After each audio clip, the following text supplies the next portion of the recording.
Hello team and welcome to another ATP Geopolitics video. Myself, Jonathan MSP, Ukraine War Frontline update for the 12th of October 2023. We're going to be concerning ourselves mainly with what's happened in Avdiivka for the past day or so.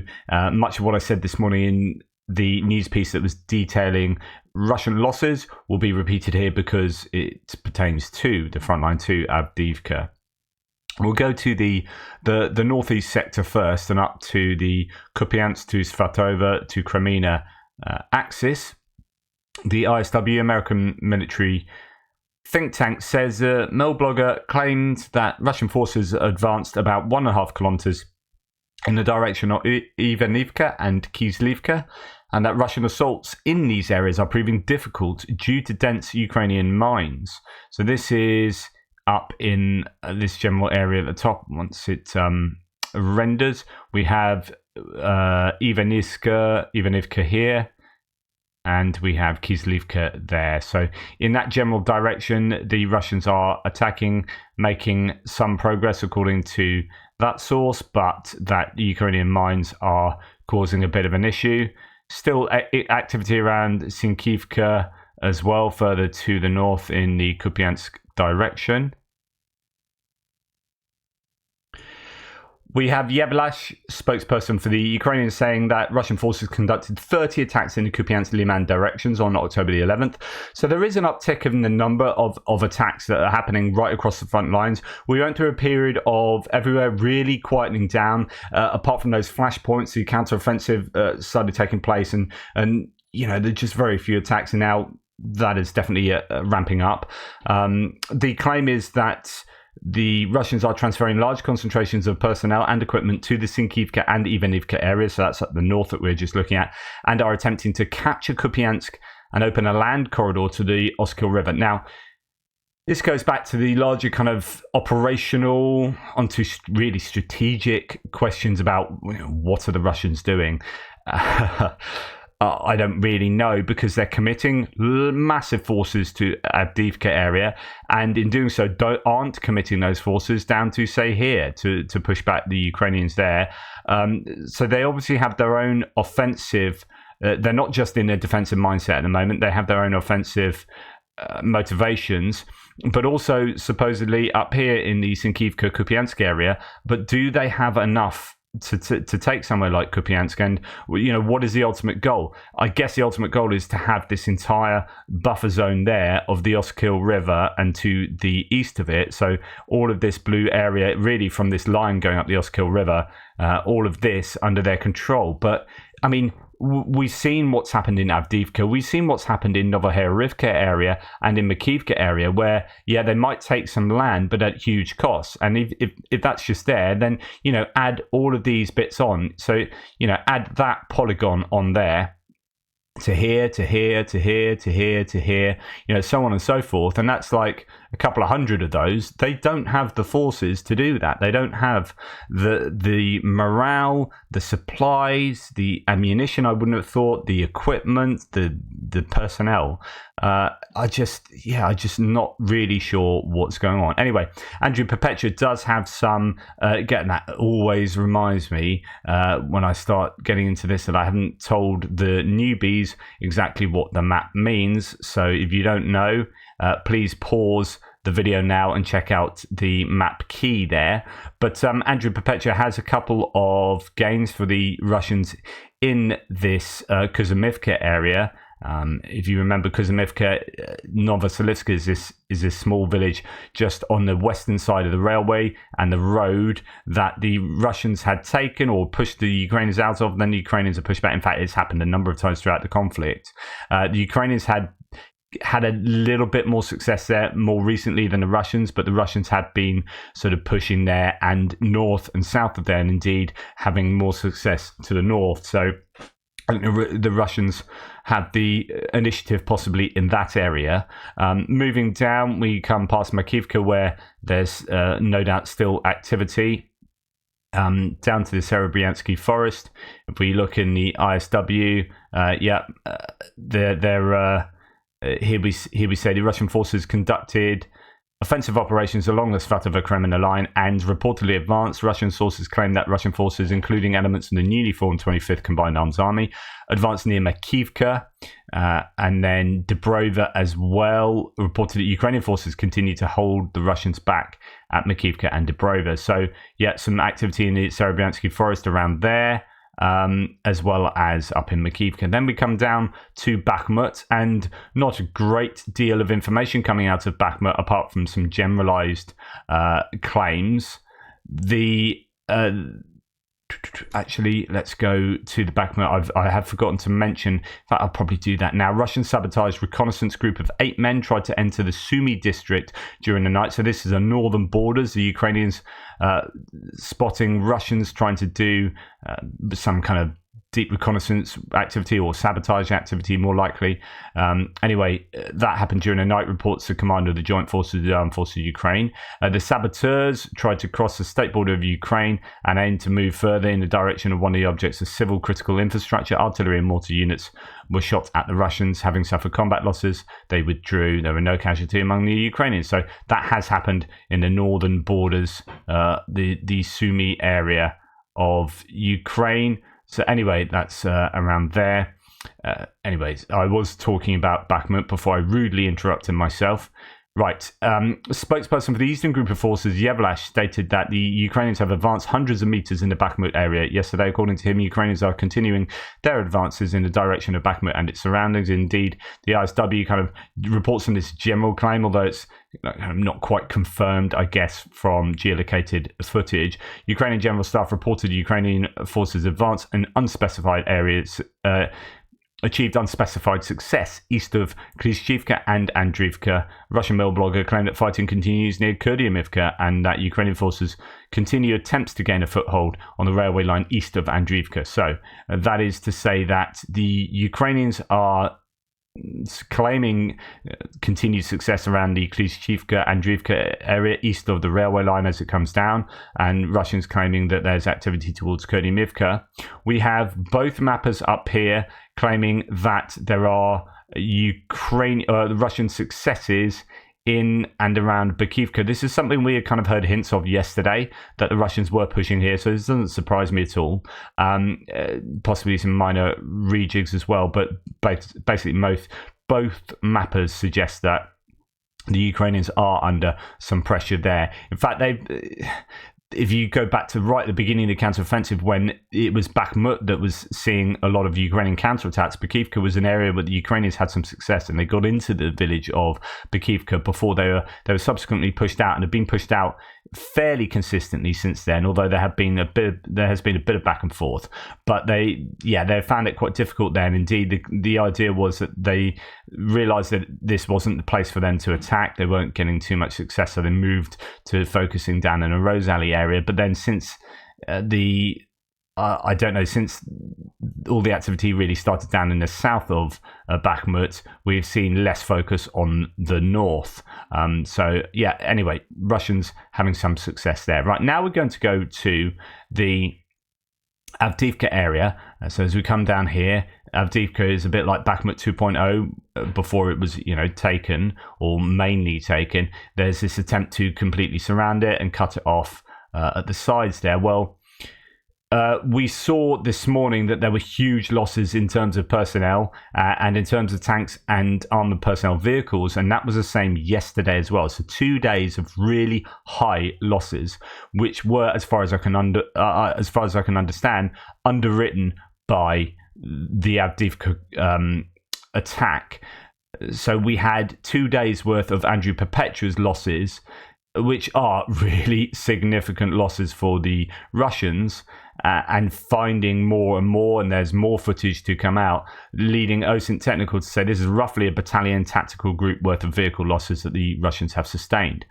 So let's go and look at what the Russians claim. Well, the latest claim from Rebar, which is still from last night, so no further claims today, I don't think, I'll have a look in a second, is in Avdiivka, Russian soldiers managed to fully occupy the most important stronghold, the so-called Terrakon, on the dominant height. Its liberation will make it possible to control the approaches to the northern outskirts of Avdiivka. So this is the idea that they've I don't know whether it's that's what they call the slag heap, but there are contrary claims to this, and still they're pushing this narrative, even at the end of the day, that the Russians were in or on the edge of Berdichi.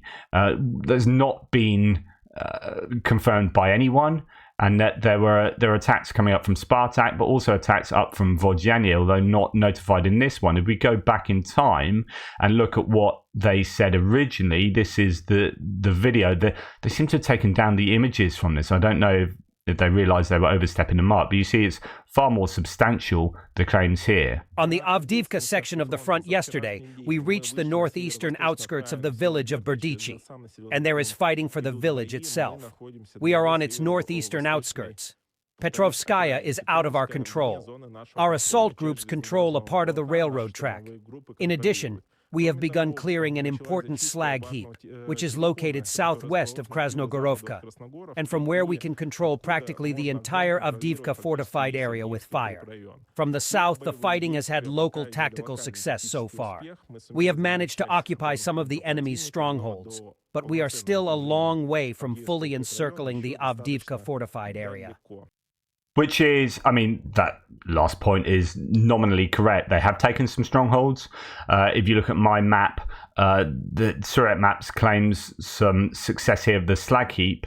I'm going to contest that in a second, or at least there are people who are contesting that.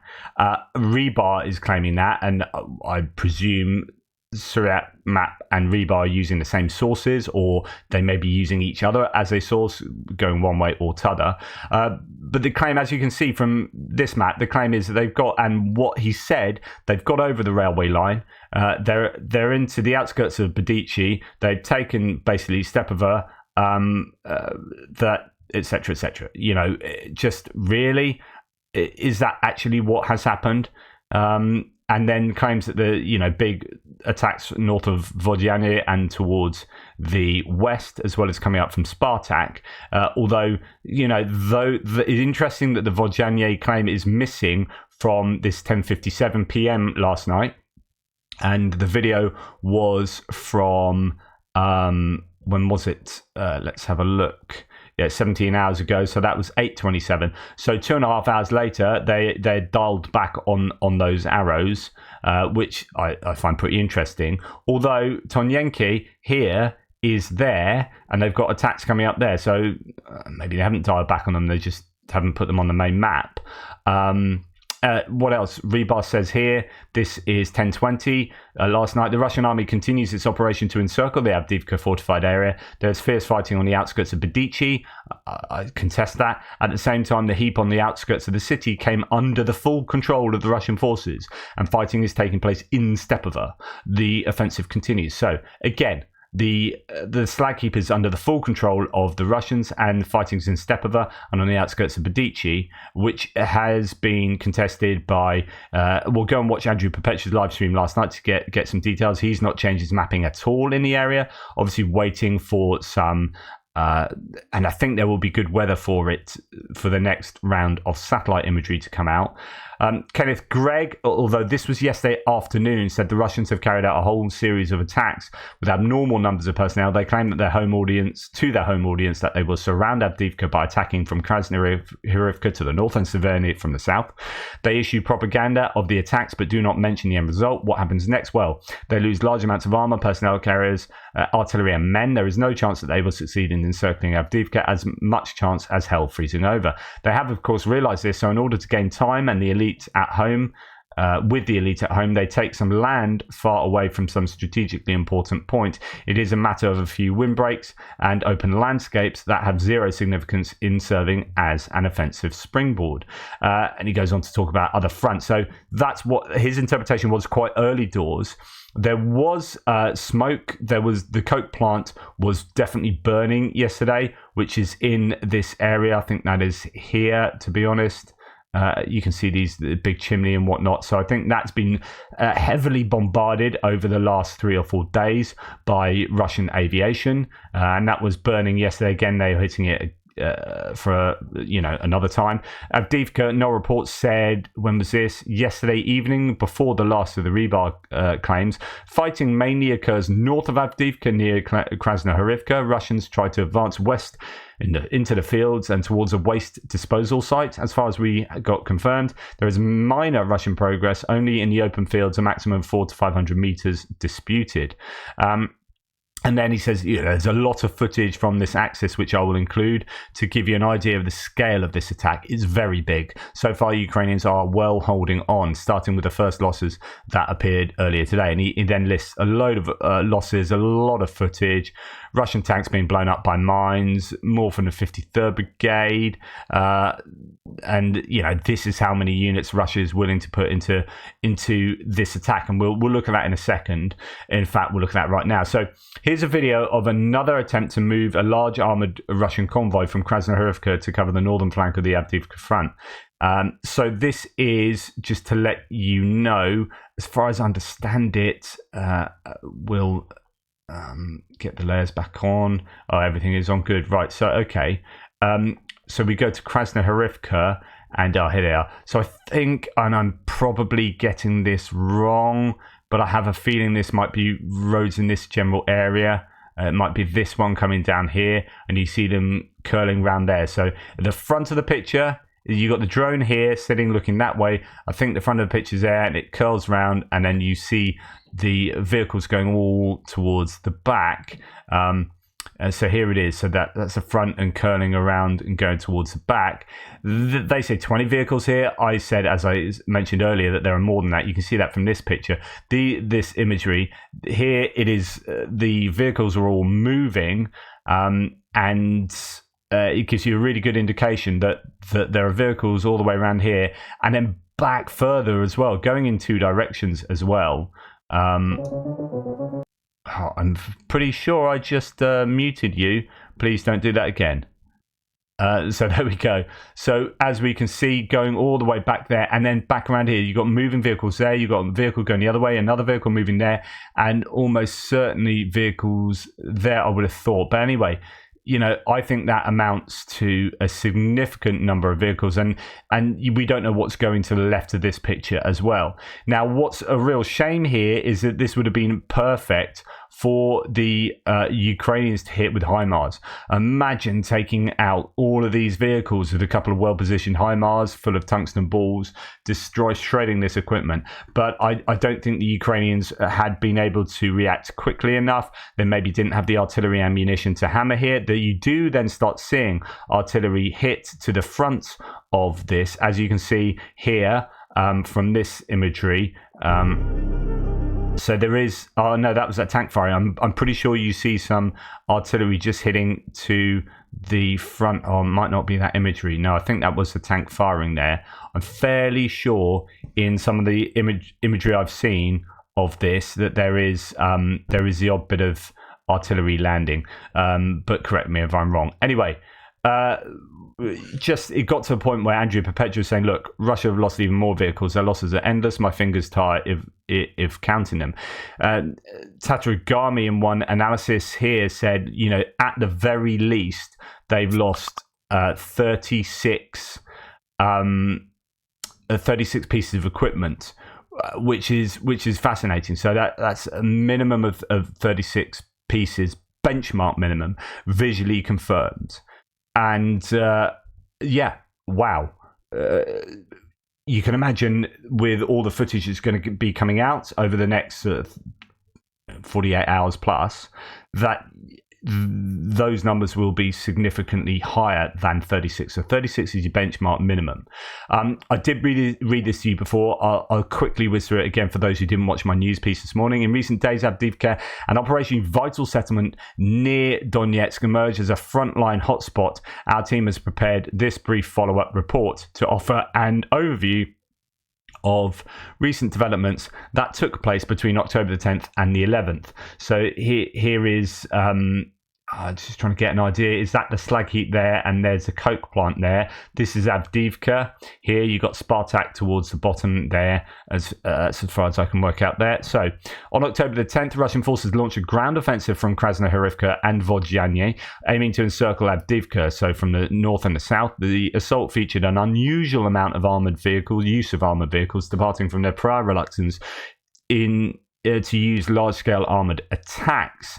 Now, Andrew Perpetua was talking about how there's even imagery of like 3 motorbikes that were taken out. So they were using, it was like some major Mad Max 2 style attack. Anyway, the significant number of tanks and APCs highlights the Russian forces' intention for swift and overwhelming offensives on the flank and the rear. They used artillery air support. So previous to the attack, there were a lot of artillery and aviation barrages, and I presume during the attack as well.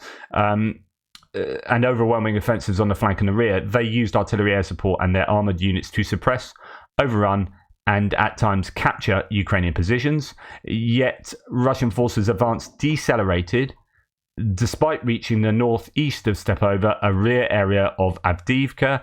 They faced minefields, anti-tank resistance, and artillery fire, resulting in significant losses and hindering their ability to exploit their initial success.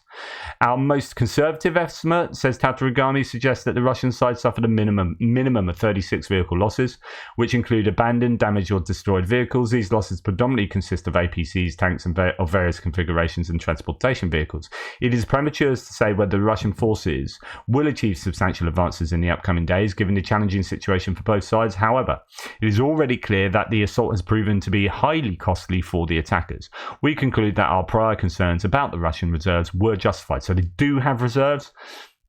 Some people claiming that they don't have any left. I've reported that myself, as they were able to allocate resources for this operation despite their concurrent operations in Kupiansk and in the south. However, their offensive capabilities appear to be still limited. Let's try and piece together some more of this. So Avdiivka, this is some bits of info from Ukrainians in the Avdiivka direction. So it started off yesterday afternoon. There was information coming through from Ukraine saying, this is bad, it's not looking good. There's a massive attack taking place. But then since the very morning, according to this Ukrainian source from the Frontline, Vodyane is heavily shelled. They're assaulting the positions as reported. Russians have far less vehicles by now. The night was not the best, but the command gave everyone eyes, so night vision, so the boys are observing everything without any special changes along the front line, ! So this is a surprise. The mood of the boys is they're not going to break through here. Disposable expletives, so that's what the boys call those whom they throw forward in for an assault. So these are disposable troops, they seem, are sent first, then more experienced ones are thrown in afterwards. They don't end. The main thing is to destroy the vehicles, what the boys are doing now. A video soon. We are waiting for information from other areas of the front.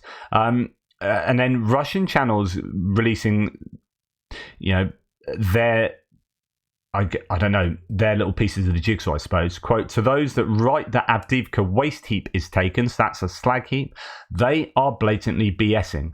There are battles on the outskirts, serious battles, but the waste heap remains with the enemy. Your BSing only causes problems, you freaks. So, that was from this morning.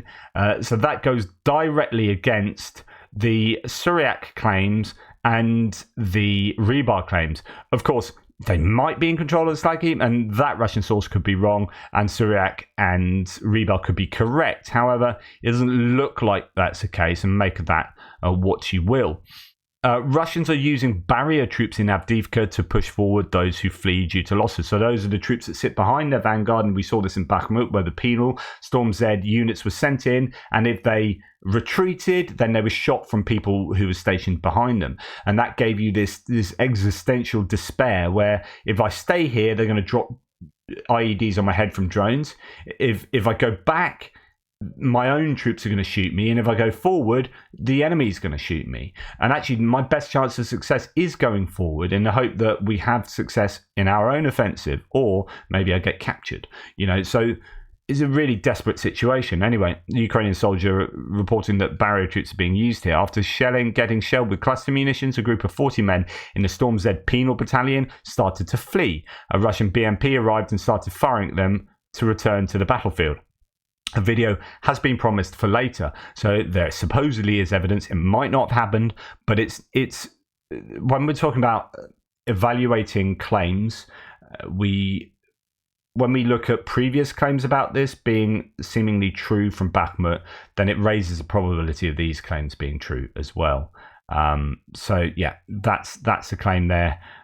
We can wait to see if evidence for that materializes. Now, Avdiivka information from the Russian channel. So this is further information from Russians. Ukrainians have brought up reserves and are already engaged in fighting with them. So that's interesting if true. The Ukrainians recognize, as you would expect, suddenly there's a massive attack that you weren't expecting and you didn't have the forces in place to repel just on their own. And so you would have lost a few strongholds to those overwhelming attacks, but you would be bringing in reserves from behind the lines from certain areas, and they are already fighting. So this is exactly what you'd imagine. In the south of Vodyaneye, supply is better, but little progress, and any progress by Russians in the northern flank is with poor supply. So this is the idea that from what I gather from that is less success down here, but they've actually got better supply, more success up here, but they've got poor supply. But I don't think success up here is particularly anything to write home about. So the enemy's reserve arrived and a breakthrough is made only in the northern flank, but the southern flank here, there are no changes. During the breakthrough to Berdichi-Petrovsky, it was not possible to fully gain a foothold. The fighting continued, including with the approaching reserves of the Ukrainian armed forces. At the same time, the most difficult section is precisely on the southern flank, Severny to Tonyenki, which is here. And I don't think it's going to be difficult for the Russians to make any gains here. They've tried it before. They're trying it again. And this is so open. And you've got ATGM crews all over the place here. You've got artillery. And yeah, it's just going to be very difficult. So, that is 6 kilometers. Okay. So 5 kilometers is basically the although we have seen Stugnas get between 5 and 6 kilometers, almost 6 kilometers. So basically, from anywhere around here, you can hit the Russian vehicles in these open fields, and then you've got drones, and you've got mines, and then you've got it's all the problems that the Ukrainians are up against down in Zaporizhia, the Russians are up against here. And you can see this is like Malatok Machka 2.0. I mean, what do you expect? So, I don't know. At the same time, the most difficult section is just where we looked at, where the Ukrainian armed forces have the main supply lines and several villages located close to each other. But this direction will prove a breakthrough with normal supplies, and not like in the north where troops march through the fields and across the railway. The frontal attack on Avdiivka yielded only slight progress. There is a prospect of taking the main road from Orlivka to Lastochkina, so that's here. So trying to get that road there, but I mean, goodness me, it's incredibly unlikely in my books. And the other issue is, and some analysts have talked about this, that if you, let's try and write on here, if you were to attack and you did successfully do a pincer movement, what would happen is you would have that corridor there, and this area would actually be really, really weak, and you could easily be cut off. So then, the Ukrainians could bring up their reserves or do whatever, and they could cut you down there, and they could cut you down here, and then suddenly all of the troops in this pocket are then cut off. So actually, pincer movements are not without these encirclements are not without their risks for the Russians, and they need to be aware of that. So it's not plain sailing at all. Anyway, as this source continues, but this direction, the frontal attack yielded only slight progress. They are trying to take that main road to Avdiivka. It's under fire, but its supply will also be under fire from the coke plants. It's true that the plant is now burning and smoking with black smog, so being there now is suicide, but it's unlikely it will be bombed like that all the time. In other words, what they're saying is that if they can get purchasing, if they stop hammering it with aviation, it will give them a chance to take control of that, and that will give them, fire control over this ground line of communication coming into Avdiivka. This is, obviously a really important road. The closer they get to it, the more vulnerable it becomes, and therefore the less the Ukrainians are able to supply Avdiivka. So it's really important that the Russians are kept back from that road, both north and south. And of course, the Ukrainians may bring some reserves in here and counterattack in some sort of big way. We don't know what's going to happen. Now, as well as this, the Ukrainians have hit a highway bridge connecting Donetsk to Holivka. This is, so we come out, this was apparently with J dams. This is Holivka, this road up, coming down here. There's a bridge somewhere. I'm not exactly sure where it is, but anyway, it was pretty much hammered. So Pantenminivka, of course. So it's over here. So around here there is a bridge. Could well be there that it's or here that has been hit. And if you see the footage, it's not looking good. So that bridge isn't going to be used anytime soon. Claims are that was hit with a JDAM, which with multiple JDAMs, may have been hit by cruise missiles. I don't know. It's the sort of thing that a cruise missile could do some damage with, but actually that's really substantial. And goodness me, come on, Pierce. I mean, if that is JDAMs, then that's a really good use of JDAMs, and you can see how effective they can be when they're not electronically jammed, because that is some substantial damage. And that's the sort of thing that the Russians are doing with their FAB 500 bombs. So anyway, Geo confirmed. So if we go and look at what the ISW says, the Institute for the Study of War, about this area, I mean, they say an awful lot, but pretty much what I've told you already. Geolocated footage published on October the 11th indicates Russian forces advanced south and west of Krasnohorivka. So this is a vehicle for the Russians in this particular area. This is just one of the geolocations, just to give you an indication. We'll pop that in. And so that's where the vehicles were coming up. Now, they have also, lost vehicles there, so I don't think that means that they're in control of that land, because, they're getting hammered by all sorts of stuff. We've got another one here. Let's see where that is. And I guess it's the sort of thing we'll know in the next couple of days exactly, who controls what and where. Yeah, again, same sort of area. So you can see how far they got, but whether they can, I sincerely doubt they control that. And I think that would indicate where they would have been hit by various ordnance and whatnot. When you look at Andrew Perpetua's excellent interactive map, you can see all of this on there. So in that attack to the north towards Severny, there is a Russian assault, abandoned motorcycles, Russian BMP damages, all sorts of stuff there, assault, and then we have, destroyed Russian vehicles, Ukrainian T-72 abandoned there. And then coming further north, we have the attack from the Krasnohorivka direction with abandoned vehicles and destroyed vehicles and whatnot.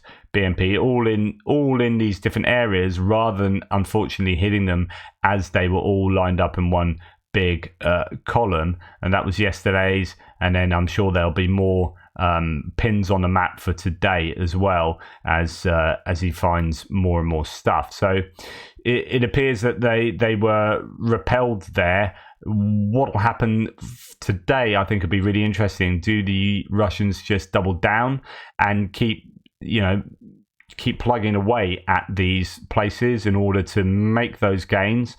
And if it's a case of at any cost, then, well, Russians are the right people to do that.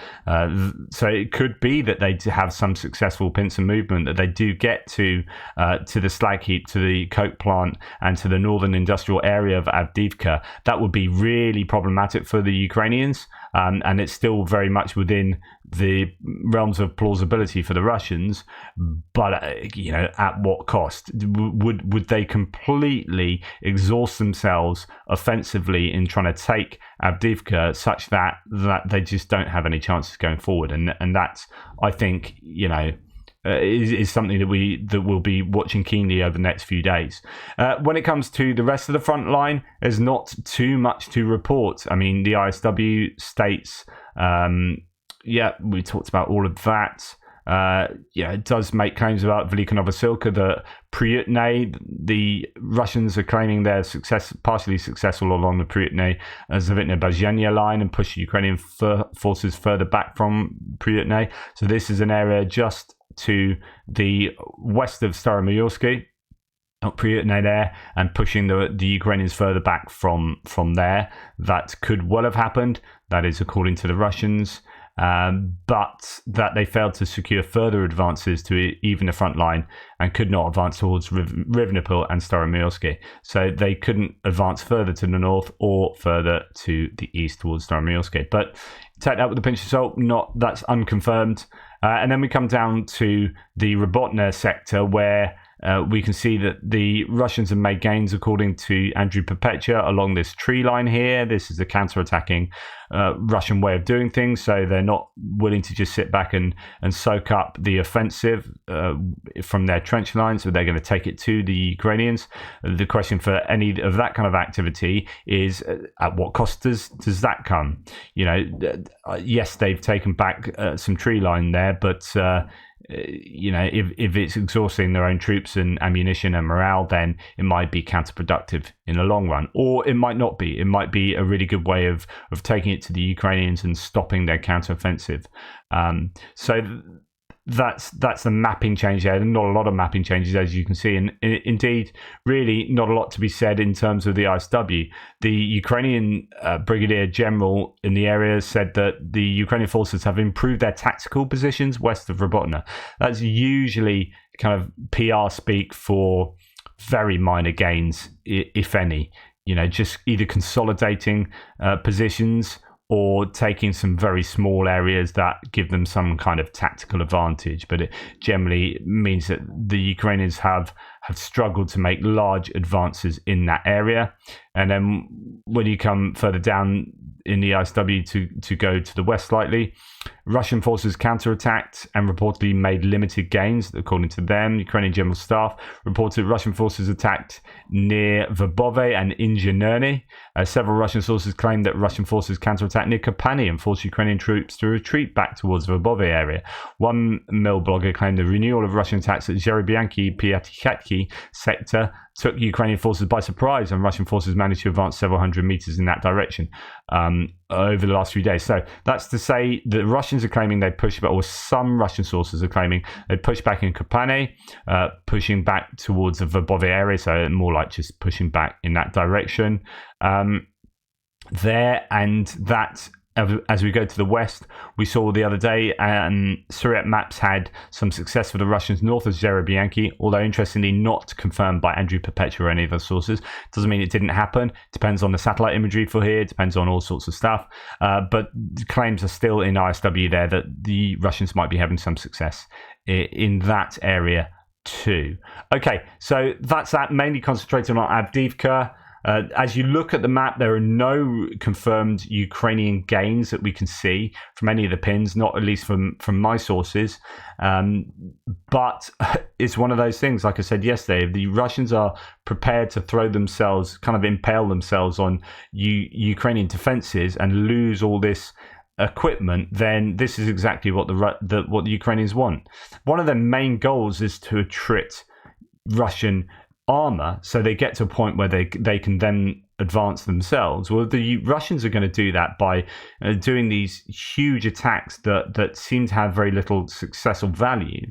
Then they're doing Ukraine's job for them. So I don't know. You can read this in many ways, or several ways, but that's what I think. Anyway, please like, subscribe, and share. Thank you so much for watching.